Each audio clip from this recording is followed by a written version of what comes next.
kantang sinulat ko para sa'yo, anak.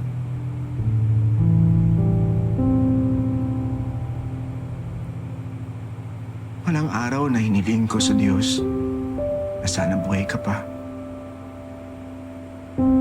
At sana magkita tayong dalawa.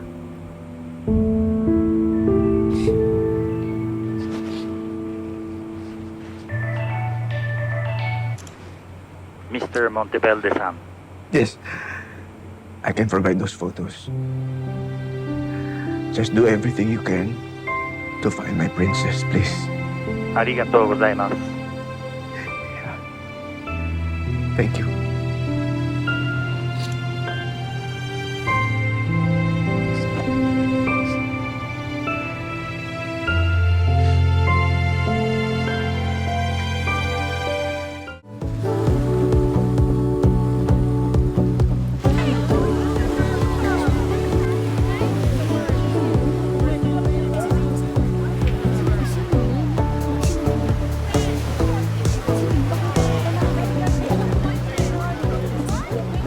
Exciting to.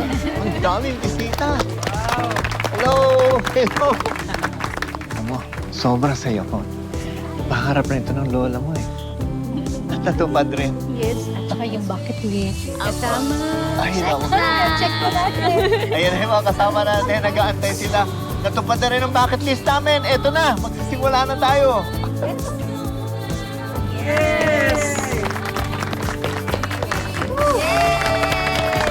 Welcome to Grand Vista Resort, everybody. Congrats po sa inyo. Thank you. Natuloy din po yung grand opening natin dito sa Grand Vista. Oo nga, maraming salamat sa inyo kahit maliit yung pasahod namin, nandito pa rin kayo. Ay, naku. At lahat ng mga bisita, sabay-sabay tayong kakain mamaya. Ako magluluto para sa inyong lahat. O sige, ihandaan nyo na yung mga welcome drinks natin, tsaka kain ha. Oh, Lola Savi, congrats po! Ay, naku. Grabe! Thank you, Zion. Hey, thank Oo you naman for po. coming. Thank you. Magsiswimming ba kayo? Thank you, Zion.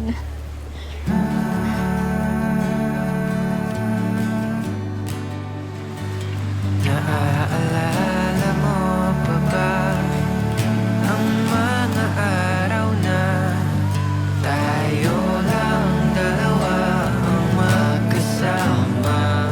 Pero masarap yung pagkain na to. Kita mo yan, no? Tingin mo, pa-cool ba talaga natin yan? Grabe to. Rose! Rose! May pa-heart pa yun eh. May part pa. Heart! Heart! Tignan mo tayo dyan, no? Parang medyo awkward tayo dyan, ah. Ayun, no? Tagal na namin hindi nagkikita ni Captain Serenade. Sayang aayain ko pa naman siya sa grand opening ng Grand Vista. Si Captain Serenade, yung friend mo na mascot? Yung magaling kumanta. Ah. Baka lumipat lang ng pwesto. Di ba, ganun naman talaga pag nag-basking. Nga pala, si Mr. Moon, kailangan na natin kitain bukas. Kukunin niya na yung tickets for sa club. Sige, gusto ko rin siya makilala tsaka gusto ko magpasalamat sa kanya. Bukas na yung chance mo.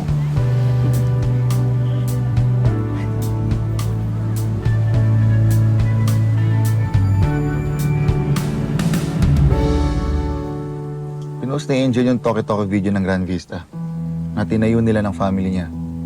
Ang dami nakarelate. Kaya bumuhos yung mga tao. Mukhang mautak at magaling talaga yung Angel. Hindi ako magpapatalo sa batang ng Tyrone. And I don't care kung genius pa siya. She's still just a kid.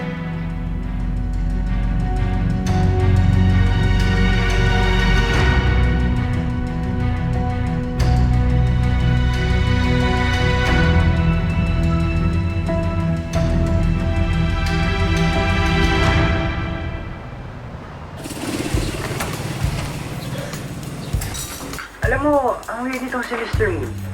Biglang hindi na raw siya sisipot. Hindi na rin niya kukunin yung ticket. At hindi na rin niya babawiin yung bayad. Nepo baby yata ito eh.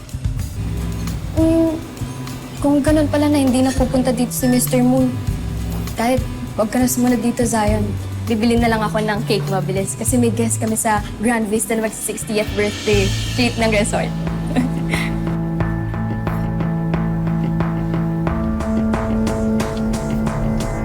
Kaya malakas yung resort nyo, Angel eh. Kasi mababait kayo sa guests. Sige na, Angel. Mag-ingat ka pa uwi, Bye! Ingat din!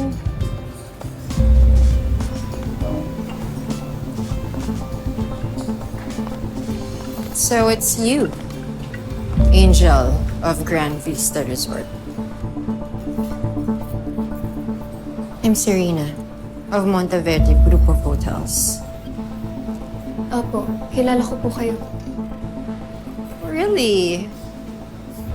I wonder what all the wonderful things my sister said about me. Pero, mas interesado ako sa'yo. Balita ko ang galing-galing mo daw. A 16-year-old who can run resorts. Tita, mag-order lang po sana ako ng cake. Huwag mo akong tawagin tita.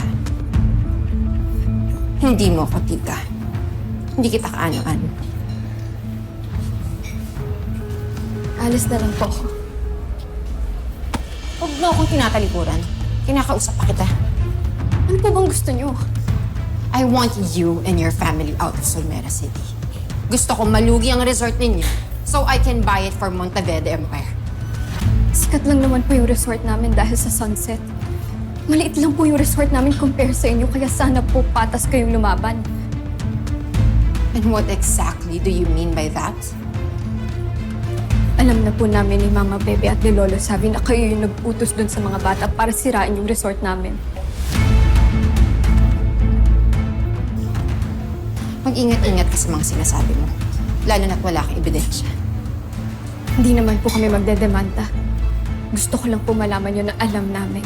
Kaya nga po mga bata yung inutusan nyo, di ba? Para iwas demanda kayo. How dare you? Look what you did, you little...